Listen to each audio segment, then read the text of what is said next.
जिस नेता को कभी कांग्रेस का सबसे मजबूत चेहरा माना जाता था, उसी नेता ने एक दिन पूरी राजनीति का नक्शा बदल दिया। एक ऐसी मुलाकात जिसने सिर्फ एक पार्टी नहीं बल्कि पूरे नॉर्थ ईस्ट की सत्ता की दिशा बदल दी।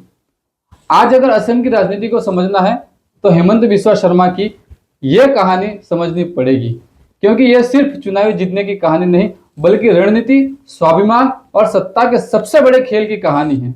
नमस्कार, मैं हूं Sandeep Kumar Joshi, founder the Sandeep show. आप हमारे चैनल को सब्सक्राइब जरूर करें, क्योंकि आपका एक सब्सक्राइब ही हमारे हौसले को और मजबूत बनाता है और हमें ऐसी ही गहराई वाली राजनीति की कहानियां आपके लिए लगातार लाने की प्रेरणा देता है।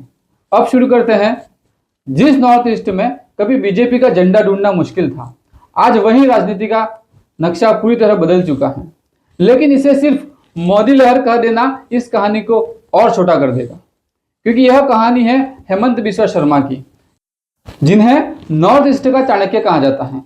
2026 के असम चुनावों में 126 में से 101 सीटों के साथ एनडीए की जीत सिर्फ एक चुनावी आंकड़ा नहीं है, बल्कि यह उस लंबे राजनीतिक संघर्ष और रणनीति का बदलाव का परिणाम है जिसने पूरे क्षेत्र की राजनीति की दिशा बदल दी। एक समय ऐसा था जब हेमंता कांग्रेस के सबसे भरोसेमंद नेताओं में गिने जाते थे, लेकिन धीरे धीरे पार्टी के अंदर उनका महत्व कम होता गया और दिल्ली की राजनीति में बैठा नेतृत्व जमीन की हकीकत से कटता चला गया। इसी बीच राहुल गांधी के साथ हुई एक चर्चित मुलाकात को अक्सर इस कहानी का टर्निंग पॉइंट माना जाता है। हालांकि यह सिर्फ एक घटना नहीं बल्कि उस मानसिकता का प्रतीक था जिसमें क्षेत्रीय नेतृत्व को नजरअंदाज किया जाता था। यही वह क्षण था जहां से एक नेता ने सिस्टम के खिलाफ खड़े होकर खुद को नए रूप में गढ़ना शुरू किया और राजनीति में अपनी अलग पहचान बनाई। हेमंता ने राजनीति को स्पष्ट तरीके से समझा। उन्हें यह पहचाना कि असम के लोग के मन में सबसे बड़े मुद्दा क्या है, उनका डर क्या है और उनकी उम्मीदें क्या हैं। डेमोग्राफी बदलाव, सांस्कृतिक पहचान और स्थानीय अस्मिता जैसे मुद्दों को उन्होंने सीधे अपनी राजनीति के केंद्र में रखा और बिना किसी हिचक के अपने विचार रखे, चाहे वह विवादित क्यों न हो। उन्होंने यह दिखाया कि राजनीति में स्पष्टता कई बार लोकप्रियता से भी ज्यादा ताकतवर होती है। जब विपक्ष ने उन्हें सांप्रदायिक बनाने की कोशिश की, तब उन्होंने उसी आरोप को असमिता पहचान की रक्षा के रूप में पेश किया और यहीं से नैरेटिव पूरी तरह बदल गया। उन्होंने लाचित बोरफुकन जैसे ऐतिहासिक प्रतीकों को केवल इतिहास की किताबों तक सीमित नहीं रहने दिया, बल्कि उन्हें वर्तमान राजनीति का हिस्सा बना दिया, जिससे लोगों में सांस्कृतिक गर्व और जुड़ाव की भावना मजबूत हुई। लेकिन यह कहानी सिर्फ विचारधारा की नहीं बल्कि काम की भी है। हेमंता सरकार ने अरुणोदय जैसी योजनाओं के जरिए महिलाओं को सीधे आर्थिक सहायता दी, इंफ्रास्ट्रक्चर पर ध्यान दिया, सड़क बाढ़ नियंत्रण और निवेश के क्षेत्र में लगातार काम किया। यह साबित किया कि उनकी राजनीति केवल भाषणों तक सीमित नहीं है।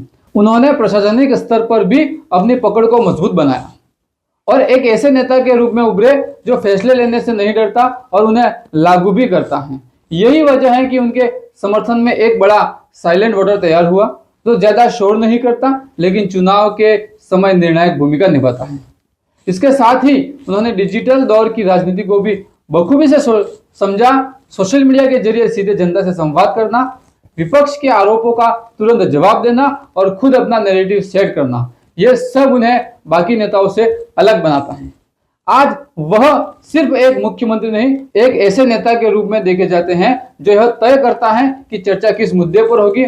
उनकी राजनीति में एक तरफ आक्रामकता है, दूसरी तरफ रणनीति संतुलन है, जहां वह जानते हैं कि कब क्या कहना है, कैसे कहना है। आखिर में सवाल यही उठता है कि असम में कांग्रेस को हराया गया या वह अपने ही फैसलों और अहंकार से कमजोर हुई, क्योंकि राजनीति में जब कोई सिस्टम अपने ही सबसे मजबूत नेता को कम आंकता है तो वही नेता उस सिस्टम को पतन का कारण बन जाता है।